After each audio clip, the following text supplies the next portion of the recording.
fresh, clearly. I just wanted to film a bit of an update. Last time I recorded myself was in December. Since then, I've done a lot more research on autism and a lot of self-reflection. And then there were the holidays, and my in-laws visited us, and that made me quite nervous because I wanted to unmask as much as possible around them, but I didn't really know what was going to happen. I didn't know if I was going to be comfortable. I didn't know if there were going to be tensions or anything, so I did a lot of mental prepping, if you will, and a few disclaimers, like over the phone. I talked to my mother-in-law. I told them, you know, about my suspicions that I might be autistic, and I told her, you know, like, you know, I've known you for 8 years, but I gotta tell you, I'm really uncomfortable with eye contact, things like that. I tried to explain the experience of being autistic to her, and the fact that sometimes when I look a certain way, it doesn't always mean that I feel that way, and even if I do, it's nothing personal. It's not against them. It's not something they did, or it doesn't represent the way I feel about them, basically. So I didn't really know where she was with all this. I had mixed feelings because on the one hand she seemed understanding, and on the other hand she was kind of, I could tell she still had a lot of, you know, stereotypes, and she did some things that were a little bit hurtful. I don't think it was on purpose, but, you know, things like that, like implying that autistic people don't have empathy, which we know is a complete myth, and that,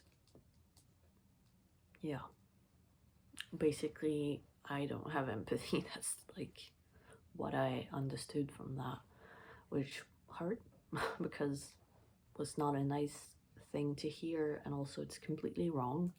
I'm probably one of the more empathetic people I know, so that's that. But obviously it's the double empathy problem, you know, between neurotypicals and neurodivergent people. So they came, my in-laws came, and they stayed for 10 days, and it went well. I have to say, I was pleasantly surprised. I was able to unmask a lot more than I thought I would. I felt pretty comfortable overall. I bought a lot of fidget toys, and we actually introduced my in-laws to fidget toys because they didn't really know anything about it, and my mother-in-law actually ended up buying fidget toys of her own because she liked them so much, like the puppets and the wacky tracks and the tangle, and these little caterpillars. So that was fun. So yeah, I allowed myself to fidget, to stim.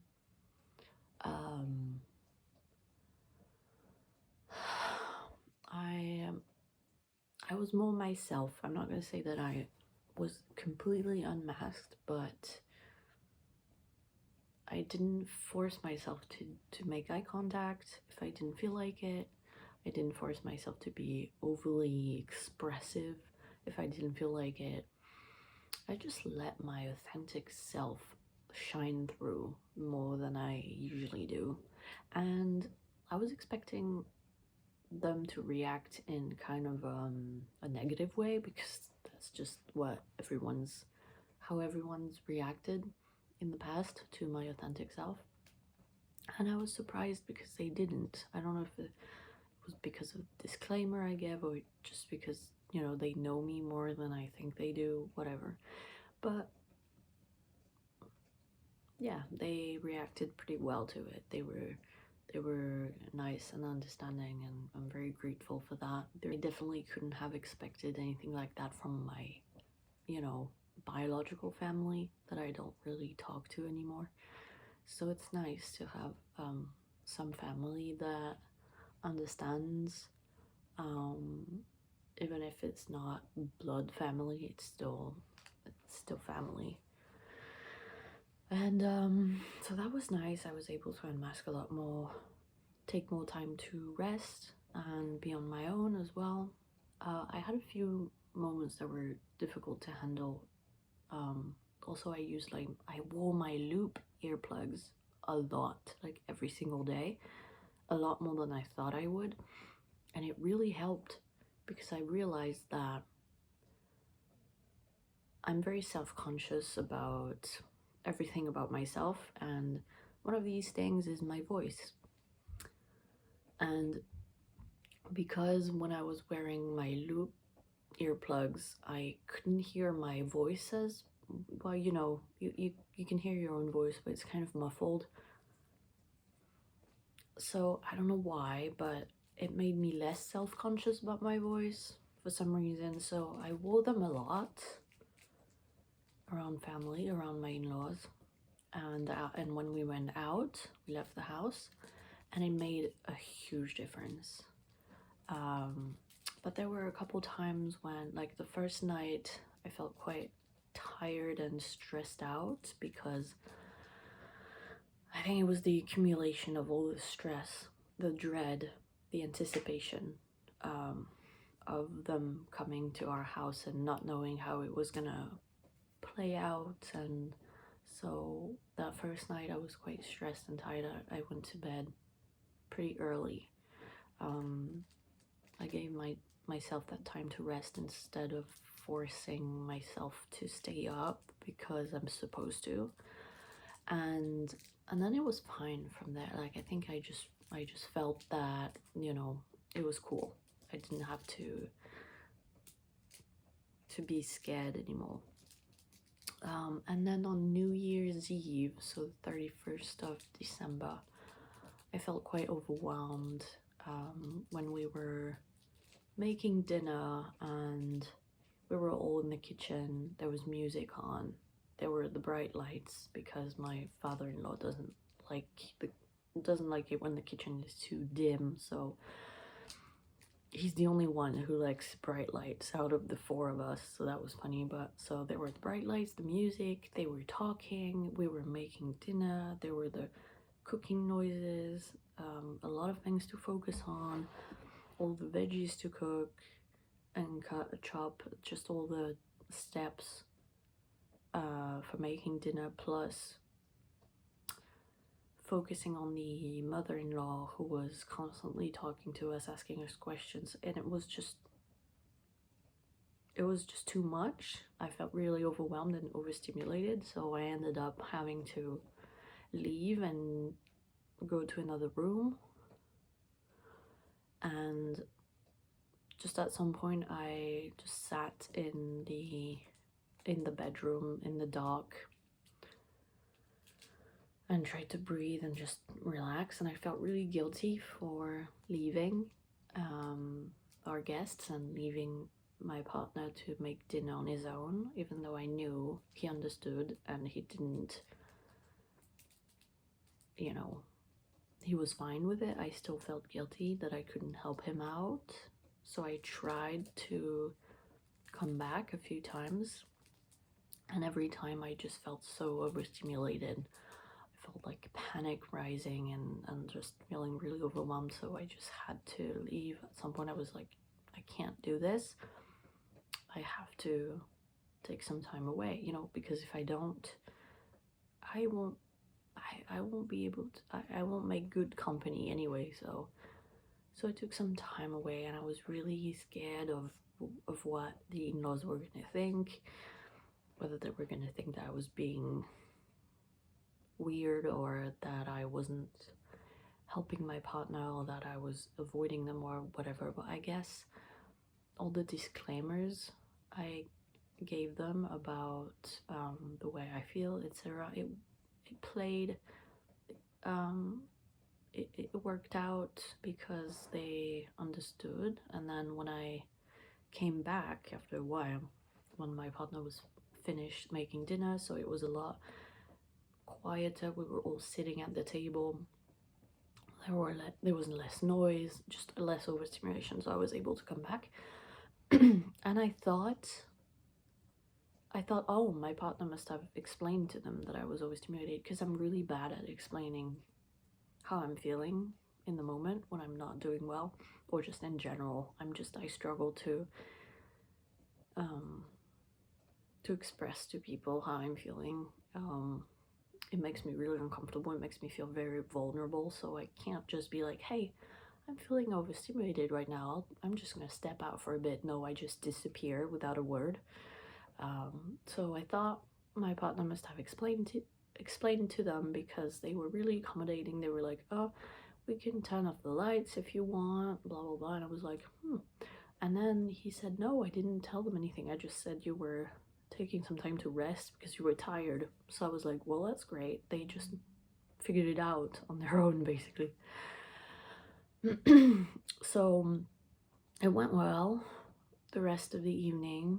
And then, yeah, that was basically it. And then obviously when they left, basically they left a little over a week ago now, so it took me a few days to recover mentally and physically. I was pretty tired and just emotionally drained, mentally drained, so it took me a few days to recover. I was supposed to attend an online meetup with other autistic people, autistic women and non-binary people in the UK. And the day after my in-laws left, I just didn't have the energy, so I didn't do it. But not yesterday, 2 days ago, I had my initial appointment for my autism diagnosis. So basically, I'm in the UK, and my partner I'm not working, but my partner has private insurance through his work, and so they told me, okay, in order for your autism assessment to be covered by the insurance, you have to get a referral.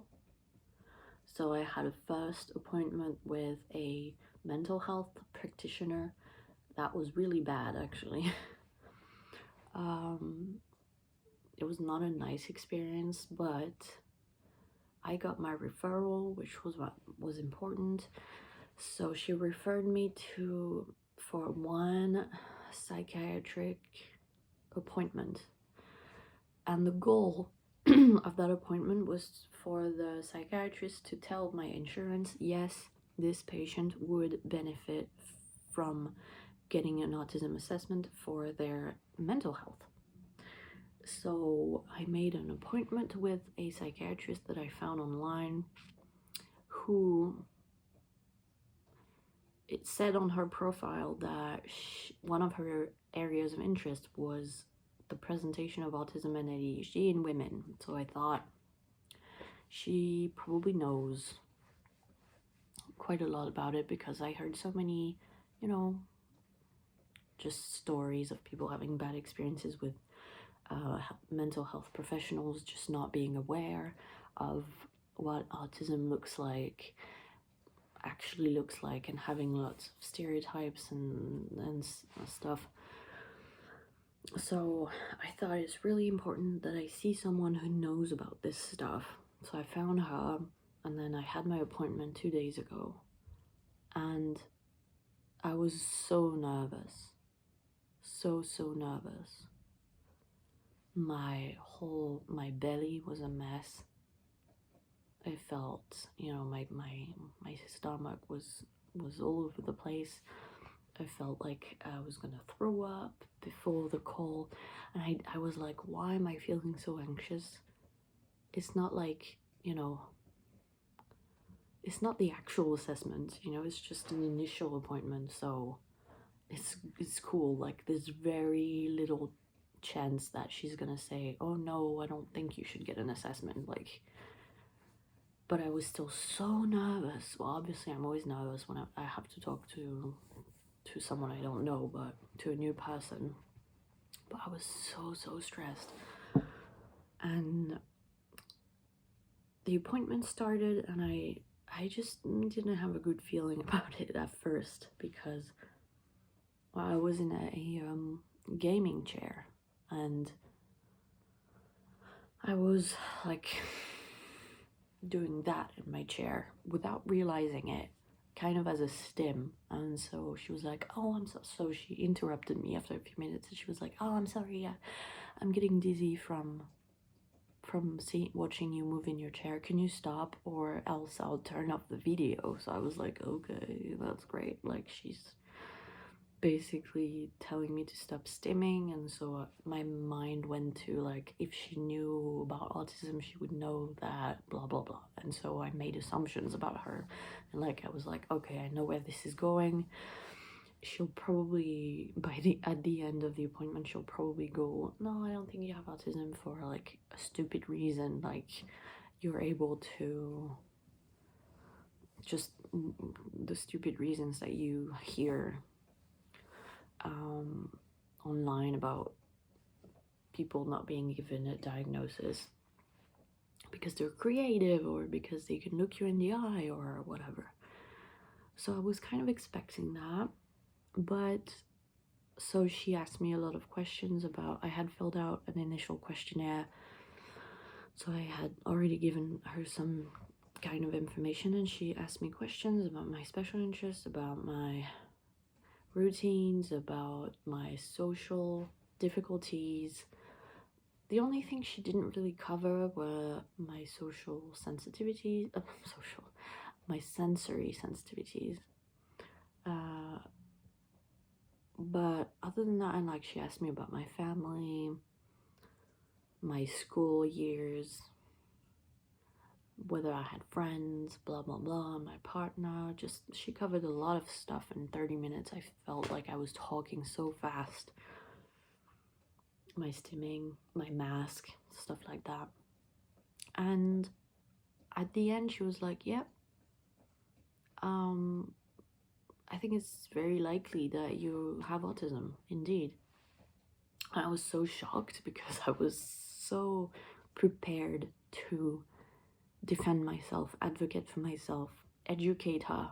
Like, I had prepared, I hadn't scripted per se, but I had mentally prepared myself to tell her, no, you're wrong, you know, like, I was just so prepared for her to say something completely wrong about autism, and like, and she didn't, and she seemed to know a lot about it, and she was so nice. And I felt a bit bad, because I tried not to mask at all, and so what that looked like was I was pretty cold. I was pretty, you know, I tried not to be too social, because I thought, if she doesn't know much about autism, she will jump to the conclusion that I'm not autistic, because I asked her how she's doing. Because I asked, because at some point she was like, oh, I think my cat is locked up downstairs, and I thought I should ask something about that, and I was like, no, I shouldn't, because then she'll think I'm too social to be autistic, like how all this, you know. So I came off as pretty cold. And I felt a little bad, because she was super nice, especially towards the end of the appointment. And she said, and initially I thought, I'm not going to do the actual assessment with her. This is just the initial appointment. I was planning on finding another place to go that was, you know, anyway. And then she started talking about doing the assessment with her, and I liked what I heard, and so I was like, maybe I'll do it with her, actually. She basically said, because I said I don't have anyone who knew me as a child who can participate. And even if I did, they wouldn't speak English anyway, so because I'm from France initially. And so she was really understanding. She was like, okay, so we can ask, you can ask your partner to participate because he's known me for the last 8 years. And I'll send you some questionnaires to fill out, and then we'll have the assessment. And because we've already had this initial appointment, there will be less back and forth, because I feel like I've already got a pretty good idea. We'll just go more in depth about certain questions. And I was like, actually, that sounds like a great plan. Maybe why would I go looking for another person to do the assessment with when I could just do it with her? She seems like a nice person. She seems to know a lot about the topic. So I was like, great. And then she asked me, because I told her I have been doing a lot of research on autism these past few months. It's kind of become a special interest of mine. And she said, what did you find most helpful? So I said, I've been watching a lot of YouTubers talk about their experience, blah blah blah. And then she gave me some recommendations. She mentioned Temple Grandin, which I have heard of. That was embarrassing because I thought it was a man, because Temple is kind of like a gender neutral name. So I said, oh yeah, I've heard of him. And then she was like, she. Oh yeah, right. Anyways, so Temple Grandin and a couple other recommendations for stuff to watch and read. So that was great. I was like, wow, this went so much better than I thought it would. And she said, I'm going to send you a report, and then you're going to send it to your insurance, and your insurance is going to approve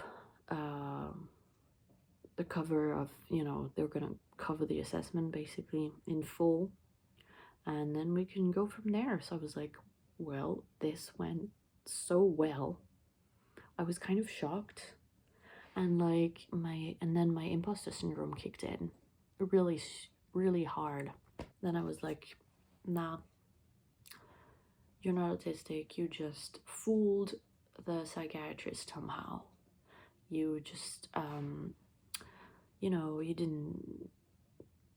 you weren't as sociable as you usually are. You exaggerated certain aspects. And it doesn't really make sense for me to feel that way, because I didn't lie about anything. I didn't say anything that wasn't true.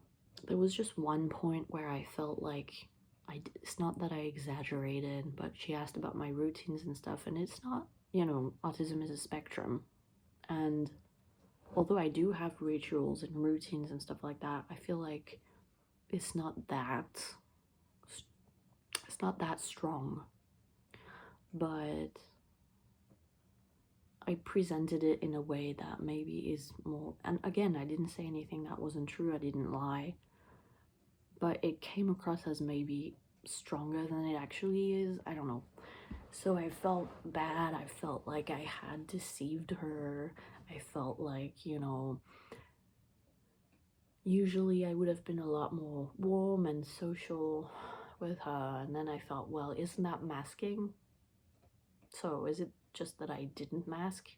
Because, yeah, I'm always awkward, but I was especially awkward.